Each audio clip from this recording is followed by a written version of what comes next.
Hacia la ciencia de la psicología. Para conseguir hacer la realidad, los primeros métodos para el estudio de la mente hicieron posible emprender seriamente el camino hacia la psicología a través de la fisiología. Los segundos métodos experimentales hicieron de la psicología una ciencia respetable al llevar a cabo la conciencia al laboratorio. Entender el cerebro y el sistema nervioso. El cerebro, localización y función. La localización asignada a las facultades en la época medieval se basaba en análisis previos de la mente, no del cerebro, y la psicología filosófica no había hecho nada para cambiar esta situación. Sin embargo, Gall afirmaba que el cerebro era el órgano específico de la actividad mental. El problema al que se enfrentaba Gall era el de relacionar las funciones conductuales específicas con regiones concretas del cerebro, aunque realizó detallados estudios anatómicos del cerebro y del sistema nervioso. Se dio cuenta de que las técnicas de su época resultaban demasiado rudimentarias, puesto que tuvo que adoptar una metodología diferente, que desembocó en la pseudociencia de la frenología. Mientras tanto, Flores descubrió las funciones de algunas de las regiones inferiores del cerebro, pero discrepó con Gall en lo referente a los hemisferios cerebrales.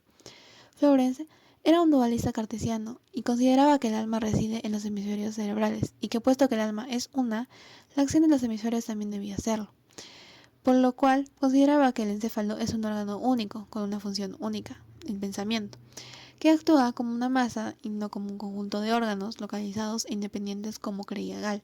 El sistema nervioso, la vía de entrada y de salida. El fisiólogo inglés Charles Bell había distinguido entre dos conjuntos diferentes de nervios en la base de la columna vertebral.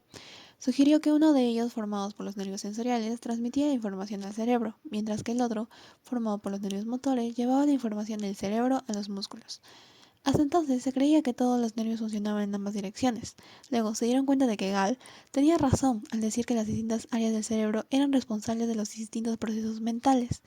En contra de esto estaba la observación de que los hemisferios cerebrales parecían insensibles, ya que tras experimentar con animales vivos, la idea de Florence parecía cierta, puesto que los hemisferios no tenían nada que ver con la ejecución de la acción. El surgimiento de la teoría refleja del cerebro. El anterior descubrimiento animó a otros a intentar trazar el mapa del cerebro, localizando en él todas las funciones sensoriales y motoras. Pero las nuevas localizaciones eran distintas a las de Gall, porque eran el resultado de aplicar al encéfalo la distinción entre nervios sensoriales y motores, donde unas áreas del cerebro reciben sensaciones, otras regeneraciones específicas, y la asociación de sensaciones y esas acciones producen la conducta.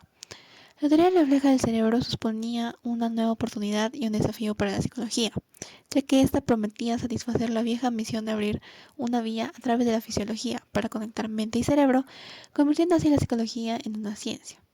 Algunos científicos importantes, como Huxley entre ellos, defendieron esta teoría de la mente como autómata. Nuevos métodos para la psicología. En la concepción newtoniana de la ciencia, la medición cuantitativa es fundamental, ya que sin ella no puede haber leyes científicas. La experimentación y la manipulación de la naturaleza para descubrir su funcionamiento fue adquiriendo mayor importancia en el panorama científico del siglo XIX. Por lo tanto, la medición mental y la manipulación experimental de la mente se llevaron a cabo por primera vez en el siglo XIX y quedó así preparado el terreno para fundar la psicología. La psicología experimental. La cronometría mental, el primer procedimiento cuantitativo para medir los procesos mentales, surgió de un ámbito insospechado, la astronomía. En 1795, un astrónomo ayudante del observatorio de Greenwich fue despedido cuando su superior descubrió que los tiempos de tránsito que él había calculado eran medio segundo más rápidos que los de su ayudante. Años después, este acontecimiento atrajo la atención del astrónomo alemán, Bessel, quien comenzó a comparar sistemáticamente los tiempos de tránsito de diferentes astrónomos. Descubrió que el registro de la velocidad de tránsito era distinto en todos los astrónomos. Para corregir esta situación preocupante, Bessel elaboró unas ecuaciones personales que permitieron neutralizar las diferencias entre los cálculos astronómicos de los astrónomos. Las observaciones de cualquier pareja de astrónomos podían compararse en esas ecuaciones que reflejaban los tiempos de reacción de cada uno, permitiendo corregir así los cálculos de la posición de las estrellas. La psicofísica. Boring, decano de los historiadores de la psicología, data la función de la psicología experimental en 1860. Su afirmación se basa en que Fechner concibió y desarrolló la primera investigación sistemática de la psicología experimental, la cual además dio lugar a las leyes matemáticas. una época previa a Fechner, los filósofos siguiendo a Kant solían suponer que la mente no podía ser objeto de experimentos o análisis matemáticos. Sin embargo, Fechner superó esos problemas, ya que se dio cuenta de que el contenido de la conciencia se podía manipular, controlando los estímulos a que se expone la persona. Gracias a este control, es posible experimentar con la mente. El fisiólogo Weber había sido el primero en utilizar el método consistente en pedir a los participantes que discriminaran entre estímulos de distinta magnitud. Los test mentales. El test mental surgió en el siglo XIX y fue fundamental para la fundación de la psicología aplicada. No se inventaron por razones científicas, sino que se pusieron al servicio de la educación pública. En la segunda mitad del siglo XIX, los gobiernos comenzaron a ofrecer una enseñanza primaria universal y posteriormente la hicieron obligatoria. A medida de que los alumnos fueron ingresando en las nuevas escuelas, se intentaron establecer criterios de nivel académico. Se quiso evaluar para medir las diferencias infantiles en capacidades mentales. La psicología experimental estudiaba la mente humana normal, considerando las diferencias individuales como una variable de error que debía minimizarse mediante un riguroso control experimental. En cambio, los test mentales estaban para medir con rigor las diferencias individuales. Los test en Gran Bretaña. Sir Francis Galton, primo de Charles Darwin, rastreó los linajes de familias en que las capacidades físicas parecían haber pasado de padres a hijos y otras en que ocurría lo mismo con las capacidades mentales. Él quería sobre todo medir la inteligencia, ya que para él la capacidad mental era lo más importante. También descubrió que existía una alta correlación entre las notas de los exámenes de distintas asignaturas, lo cual confirmaba la idea de que la inteligencia es una única habilidad mental. También contribuyó a la psicología aplicada por parte doble, ya que inventó los test mentales e introdujo el modelo de práctica profesional más que científica. Pero si bien Galton fue el primero en intentar elaborar test de inteligencia, en la práctica sus tests fracasaron. Los tests en Francia. En París, Alfred Binet desarrolló otra manera más eficaz y duradera de medir la inteligencia. Su enfoque combinaba el énfasis cartesiano en las funciones mentales superiores con la orientación clínica francesa. Desarrolló su prueba en el curso de su trabajo en un comité gubernamental constituido en 1904 para estudiar la educación de los disminuidos psíquicos. Él elaboró un test práctico basado en un conjunto de tareas intelectuales que pudieran realizar los niños normales a determinadas edades. Este método permitía comparar los resultados de cualquier niño o niña con los obtenidos por los demás estudiantes de su misma edad. Los niños con retraso cognitivo serían aquellos que no fuesen capaces de resolver los problemas que resolvían los alumnos de su edad. Así se les podría detectar, sacar del aula y proporcionarles una educación especial. El test práctico de Binet era tosco pero eficaz y mucho más útil que los test teóricamente fundados de Galton. La prueba de Binet permitía medir la edad mental de cualquier niño y esta podía relacionarse con su edad cronológica. La psicopatología entra en relación con la psiquiatría y especialmente en Francia se le vinculó a la psiquiatría con la neurología. Siempre ha habido enfermos mentales, pero hasta el siglo XVIII se les trataba muy mal, incluso brutalmente.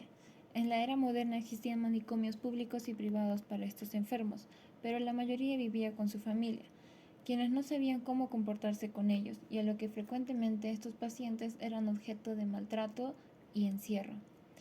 La psiquiatría fue creada por el Proyecto Ilustrado.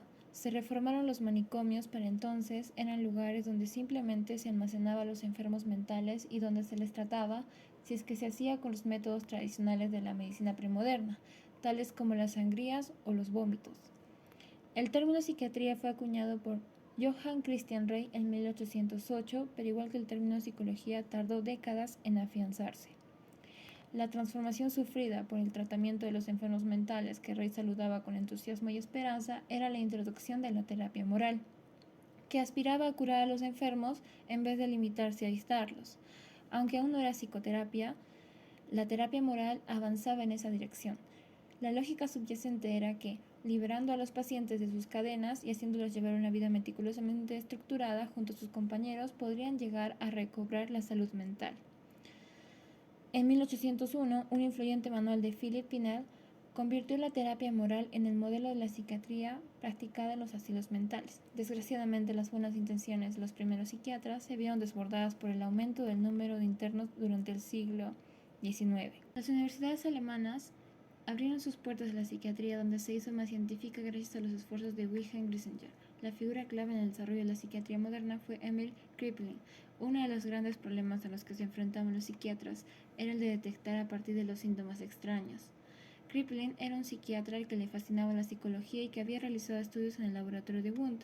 Así, debido a su formación científica, examinaba los casos en busca de patrones de síntomas y resultados.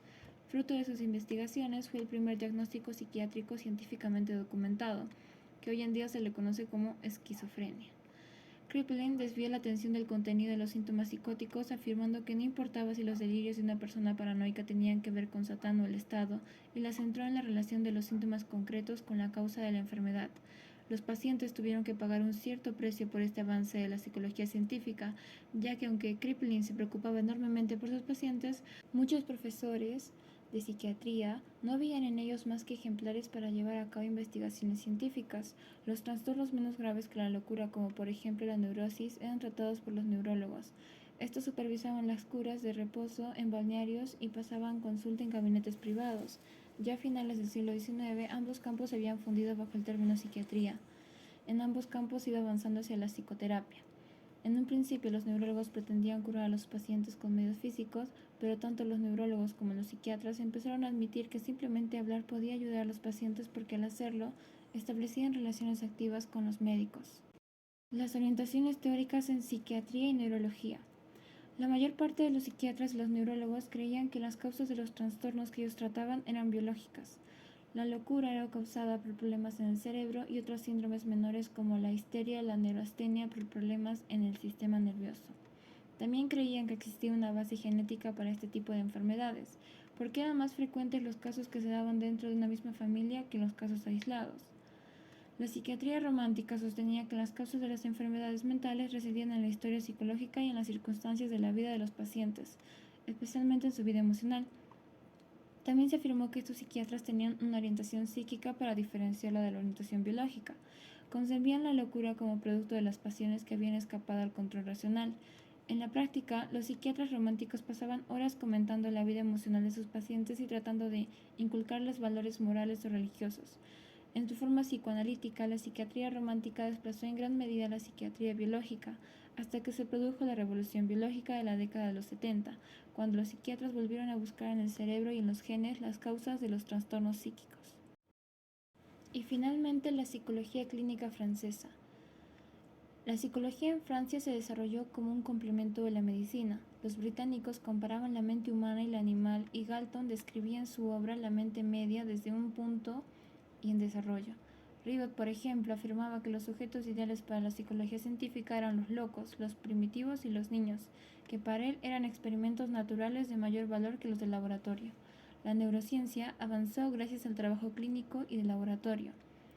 En la neurociencia clínica, los investigadores utilizaban experimentos de la naturaleza, lesiones en el cerebro o en el sistema nervioso provocados por accidentes o enfermedades para entender el funcionamiento cerebral normal.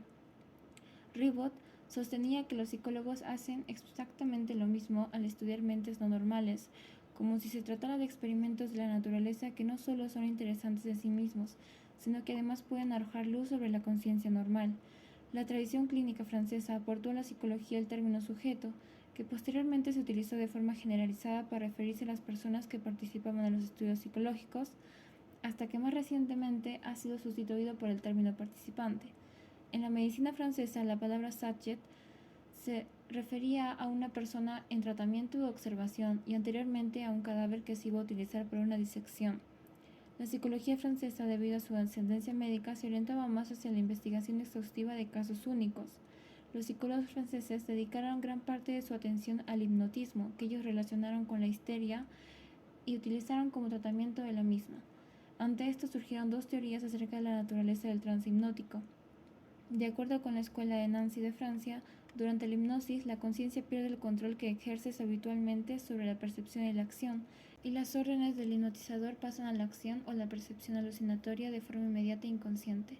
La otra escuela, la del Hospital de Salpêtrière de París, defendía que la sugestión hipnótica se podía utilizar para eliminar los síntomas de la histeria.